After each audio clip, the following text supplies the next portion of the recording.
Comment Stan Leloup, youtubeur avec 420 000 abonnés et une équipe de 12 personnes, recrute-t-il? Bonjour et bienvenue sur le premier épisode de Secrets de recrutement, le podcast qui s'intéresse au recrutement des youtubeurs, des entrepreneurs et des entreprises. Aujourd'hui, c'est avec un énorme plaisir que je discute avec Stan Leloup de la chaîne Marketing Mania. Stan Leloup, c'est 12 employés, 2 chaînes YouTube, 2 podcasts, plusieurs formations et des centaines de milliers d'euros de chiffre d'affaires par an. Stan Leloup, c'est aussi un nomade digital, un jeune papa installé à l'étranger depuis quasiment une dizaine d'années. Enfin, Stan Leloup, c'est un créateur de contenu que je suis personnellement depuis plus de 4 ans. J'ai beaucoup appris sur tout l'aspect marketing, puisque je n'ai pas appris à l'école, je suis ingénieur. Donc cet épisode a une importance toute particulière pour moi. Stan Leloup, c'est un énorme plaisir de pouvoir lui parler. Un grand merci d'ailleurs aux 100 personnes qui m'ont permis de le contacter et d'avoir cette interview avec lui. C'est la première fois depuis le lancement de ma chaîne YouTube que je peux faire quelque chose qui n'aurait pas été possible sans vous. Donc un énorme merci. Merci à ceux qui vont l'écouter, c'est un épisode incroyable. Stan Leloup, ses secrets de recrutement, on est parti. Dans votre équipe actuelle, combien est-ce que vous êtes actuellement? Sur LinkedIn, vous êtes a priori 20, mais il y a beaucoup de copywriters. Comment est-ce que tu structures ton équipe en ce moment et combien vous êtes? On est 12 au total. Donc, il y a deux parties de la boîte. Il y a la partie Marketing Mania, c'est la création de contenu, la vente de formation. Et il y a la partie Schoolmaker, qui est un logiciel qu'on vend à une plateforme. Donc, si tu prends le Schoolmaker, qui est le plus petit, tu as 2 développeurs, tu as une personne qui fait du marketing full-time, tu as une personne qui fait tout ce qui est support client, technique, etc. Et après, tu as moi, qui suis partagé entre les deux, et tu as Marc, qui, on l'appelle un peu l'intégrateur. C'est un peu le grand Manitou, c'est le mec qui coordonne un petit peu tout ce qui se passe entre les deux. Et du côté Marketing Mania, on va avoir des gens qui créent du contenu. On a 2 personnes qui créent du contenu, donc qui écrivent pour les vidéos concrètement. On a une personne qui va aider à créer les formations, une personne qui est un copywriter et qui va aider à créer les nouvelles pages de vente, et une personne qui va être, pareil, le gars qui fait un peu la technique, les emails, le support client, etc., plus un menteur. Et je pense que j'ai oublié personne.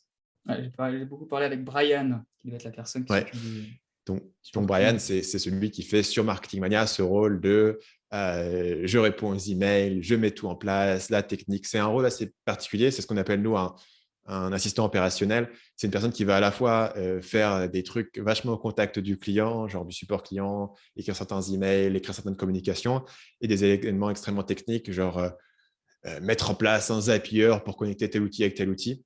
Donc, c'est un poste assez efficace pour les gens qui veulent ensuite gagner une vision globale du système et après monter en grade sur d'autres éléments. On a en fait beaucoup de gens qui sont passés par ce poste, qui sont maintenant placés à différents endroits à responsabilité, parce que c'est ce qui te donne une vision globale et c'est assez exigeant en termes de rigueur. Ce rôle, il semble être assez transitionnel pour pouvoir justement monter en compétences et faire d'autres choses à l'intérieur de cette petite structure.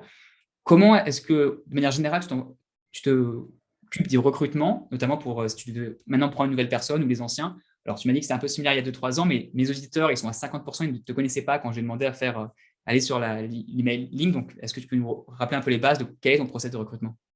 Ouais.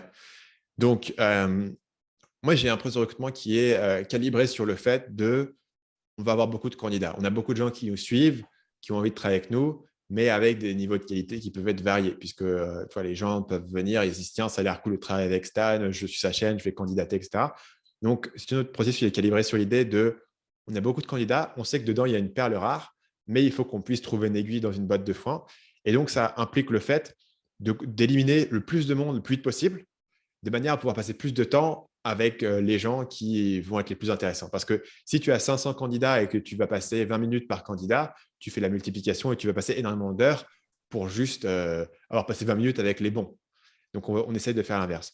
Donc, la première étape de notre recrutement, si tu veux, l'étape numéro 0, c'est qu'on va vraiment faire un effort très spécifique pour définir ce qu'on recherche et vraiment dire, voilà, le poste, les tâches et voilà les qualités qu'on cherche chez une personne.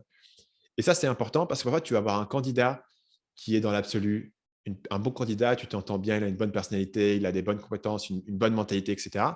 Mais ses forces ne sont pas exactement cohérentes par rapport au poste en question. Ça nous est arrivé plusieurs fois. Donc, par exemple, quand on avait recruté la personne qui a précédé Brian sur le poste d'assistant opérationnel, on avait une candidate qui avait une expérience intéressante, etc., qui était assez équilibré entre différents domaines, et un gars qui était un ingénieur qui était extrêmement, extrêmement pointu sur le plan technique. Donc, qui allait pouvoir faire des automations incroyables dans notre système, etc. Mais le poste, c'est à 50% du contact, de la réactivité du support client. Donc, si tu as une personne qui est excellente sur le point technique et qui serait un très bon recrutement pour la boîte de base, mais qui ne correspond pas au poste, on a fini par prendre la candidate qui était peut-être moins pointue sur du développement et qui ne pouvait pas faire des scripts custom pour faire tel ou tel truc, mais qui avait plus une vision globale de ce qu'on cherchait. Tu vois. Et si on n'avait pas eu cette scorecard, ce qu'on appelle, il aurait été tentant pour nous de dire ouais, mais le mec, regarde, c'est un développeur, il a telle compétence, on pourrait faire tel truc, tel truc, tel truc avec lui. En fait, ça aurait été tentant de prendre ce recrutement, un mec qui, à mon avis, était prêt à travailler pour nous pour un salaire qui était inférieur à ce qu'il aurait pu demander ailleurs, juste parce qu'il avait envie de tester quelque chose de nouveau, etc. Mais comme il ne correspondait pas exactement à ce qu'on recherchait, on ne l'a pas pris. Et ça s'est reproduit récemment avec, encore une fois, une candidate sur un poste qui était un poste d'assistant opérationnel, etc., qu'on trouvait très, très forte, très solide, très intéressante, etc., mais qui avait une envie de faire des tâches assez créatives. Et du coup, on se dit, ouais, mais là, c'est un poste où il y a beaucoup de personnel, il y a répondre aux questions, ça, c'est pas extrêmement, extrêmement créatif. Donc, même si c'était une candidate qui était super intéressante, on lui a dit, on pense que c'est pas pour toi. Et en fait, on a fini par revenir vers elle et la recruter pour autre chose. Tu vois. Là, c'est vraiment cette idée d'être super, parce que sinon, c'est trop facile de te faire tenter par un candidat qui ne correspond pas exactement à ce que tu recherches pour ce poste. Moi, c'est l'étape numéro 0 et j'ai passé pas mal de temps dessus parce que c'est assez important. Mais après, en gros, une fois qu'on a ça, on peut dérouler. On va voir une étape numéro 1 qui est en fait le filtre à gogo. Donc, on va te mettre une tâche extrêmement facile à faire, mais sur laquelle beaucoup de gens butent. Donc, par exemple, je vais te dire, OK, envoie-moi un email, à telle adresse, avec tel titre dans l'email, et voilà le contenu qu'il faut que tu m'envoies. Et les gens vont me contacter sur LinkedIn au lieu de m'envoyer un email. Ils vont envoyer un email, mais avec le mauvais titre. Ils vont envoyer leur CV au lieu d'envoyer le contenu que j'aurais demandé, etc. Donc, en fait, tu élimines déjà beaucoup de gens qui ne sont pas capables de suivre ce qu'on appellerait des instructions de base. Et Ouais. c'est important pour nous parce que sinon, on a plein de candidats. Donc, une fois que ces gens ont passé, on va généralement automatiquement détecter les gens qui ont correctement envoyé le bon email à la bonne adresse avec le bon titre. Donc, pour te dire, tu vois, c'est vraiment le niveau, il faut savoir lire et copier-coller, quoi. Si tu sais lire et que tu as copié-collé, que tu as envoyé le bon email, tu vas arriver à l'étape 2, qui est un formulaire. Et dans ce formulaire, qui est un Google Doc, je vais te poser différentes questions qui sont des questions qui ont lieu, qui ont trait au job. Donc, je vais essayer de déterminer si tu as certaines qualités. Donc, supposons que ma scorecard, ce soit, il faut que ce soit une personne qui est capable de générer des idées. Je te dirais, voilà, moi, j'ai un podcast. À ton avis, qui serait intéressant d'inviter sur mon podcast? Et donc là, si tu me réponds, tu pourrais inviter David Laroche, Olivier Roland et Antoine BM. Je dis, bon, d'abord, d'une part, ces 3 personnes, ils sont déjà passés sur mon podcast. Et d'autre part, c'est les idées les plus évidentes au monde. Enfin, c'est un peu comme tu me dis, voilà, qui tu peux inviter comme youtubeur. Tu peux inviter Cyprien, Squeezie. Ouais, super. J'y avais pensé, tu vois. Donc, c'est plutôt, tu me dis, bah tiens, il y a un mec qui s'appelle Thomas l'ingénieur qui fait des vidéos intéressantes et moi, je le suis, etc. Je me dis, tiens, cette personne a pensé de manière latérale. Et si en plus, tu m'expliques pourquoi Thomas l'ingénieur, il serait intéressante pour mon podcast et ce qui m'apporte intéressant, tu vois, c'est ce genre de qualité que j'essaie de terminer sur un formulaire qui est du coup assez court pour pouvoir, encore une fois, sélectionner le top 10% des gens qui ont posé des questions intéressantes. Et tu vas voir que la plupart des gens ont vraiment quasiment fait aucun effort. Tu leur dis, je pourrais faire quoi comme vidéo? Et ils disent, tiens, tu pourrais faire une vidéo sur le marketing de la bouffe, ça serait intéressant. Tu vois. Enfin, oui, mais super, le marketing de la bouffe. Tu vois. Alors que si tu me dis, tiens, il y a tel chef de restaurant, tu vois, c'est juste tes intérêts personnels. Tu vois. Mais si ça me montre les gens qui ont fait un minimum d'effort de réfléchir et d'être spécifiques versus le reste. Donc, j'ai mon top 10%. Je leur envoie un deuxième formulaire qui, pour le coup, est la même chose, mais en plus riche, en plus complet, en plus long, etc. Et la raison pour laquelle il y en a 2, c'est parce que si je t'envoie directement un long formulaire et que du coup, j'ai des centaines de personnes qui y répondent, ça va prendre vraiment très, très, très, très longtemps en fait. Alors qu'on peut directement sélectionner les 10% des gens en éliminant tous les gens qui ont un orthographe qui ne tient pas la route, qui répondent en un mot à chaque truc, qui n'ont pas de ponctuation. En fait, on élimine plein de gens. Donc, c'est juste, on élimine. Et la raison pour laquelle on a autant de formulaires, c'est parce qu'on cherche à juger les gens sur leur travail, en fait, avant de les juger sur leur personnalité.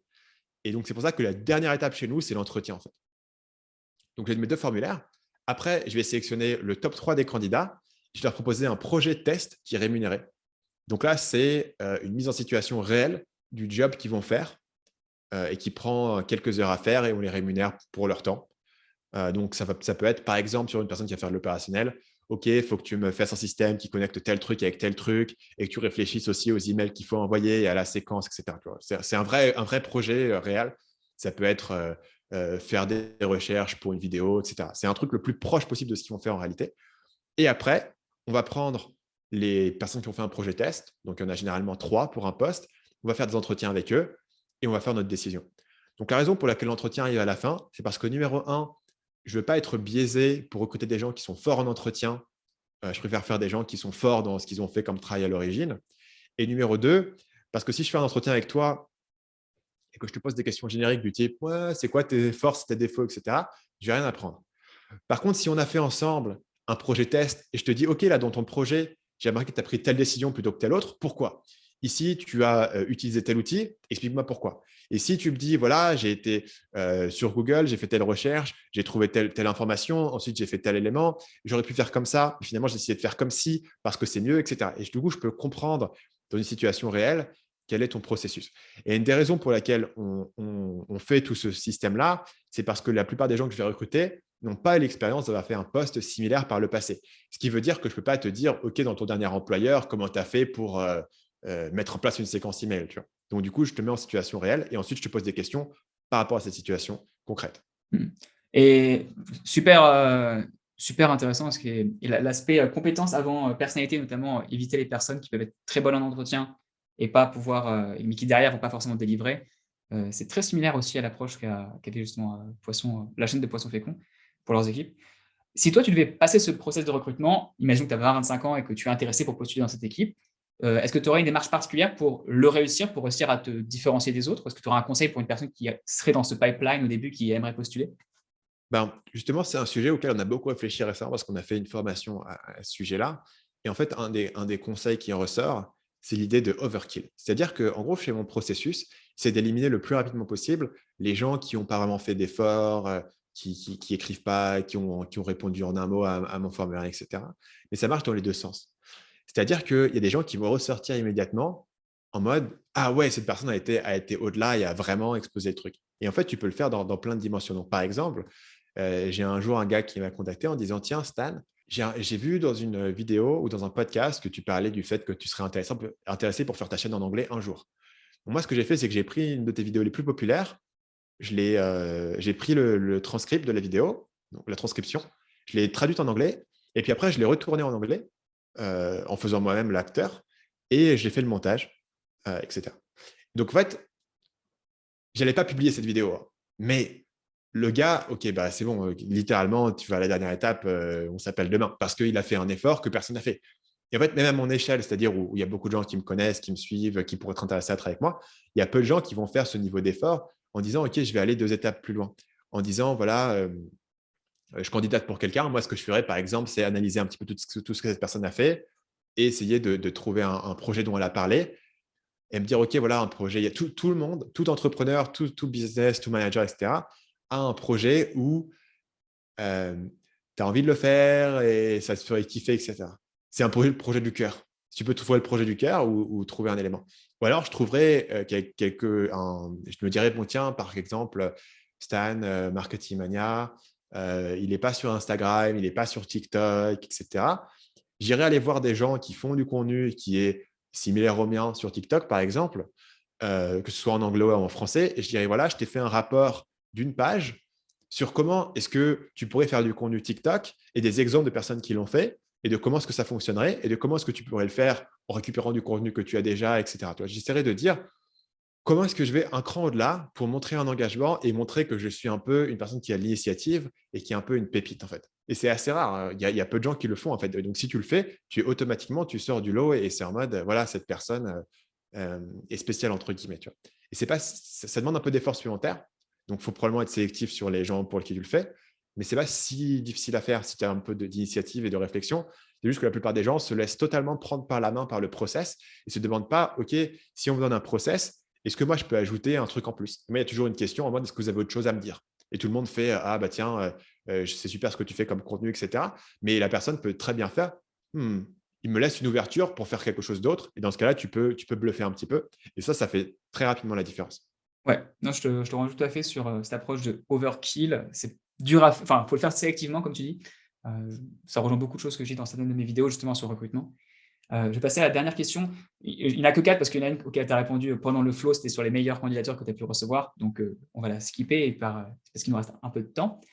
Dernière question sur, à l'inverse, pour quelqu'un qui va commencer à monter son équipe, est-ce que tu aurais un conseil en 2 minutes? La situation étant que je vais recruter sûrement un ou une stagiaire bientôt et que ça va être la première fois pour moi sur la chaîne YouTube. Est-ce que tu aurais un conseil sur le process à suivre pour quelqu'un qui se lancerait sur le premier recrutement et qui n'aurait pas forcément autant de candidats que toi, tu pourrais avoir, même s'il y en aura sûrement quelques-uns?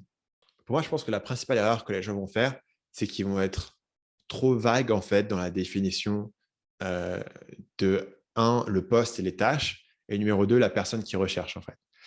Et donc, du coup, tu te retrouves dans un truc où tu dois juger des êtres humains sur leur qualité intrinsèque, ce qui est très difficile. En fait.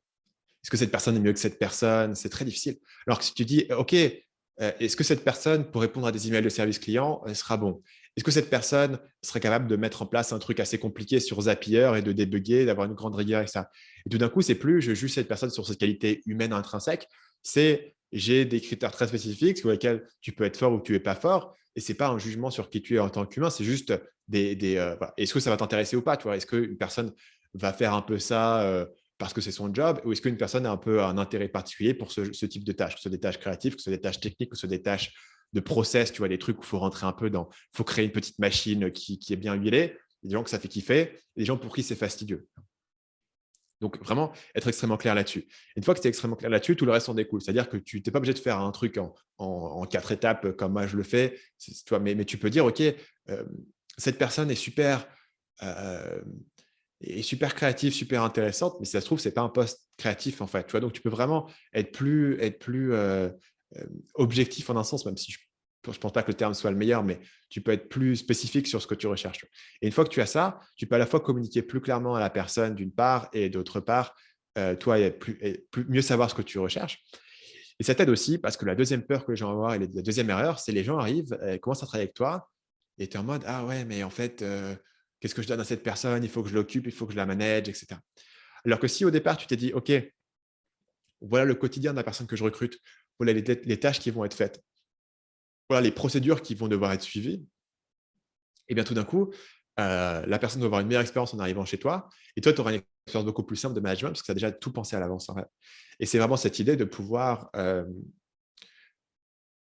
tu ne peux pas être un leader de personnes sans créer une vision, tu vois. Que ce soit dans une dimension politique ou dans une dimension d'entreprise, le leader, c'est la personne qui crée cette vision, tu vois.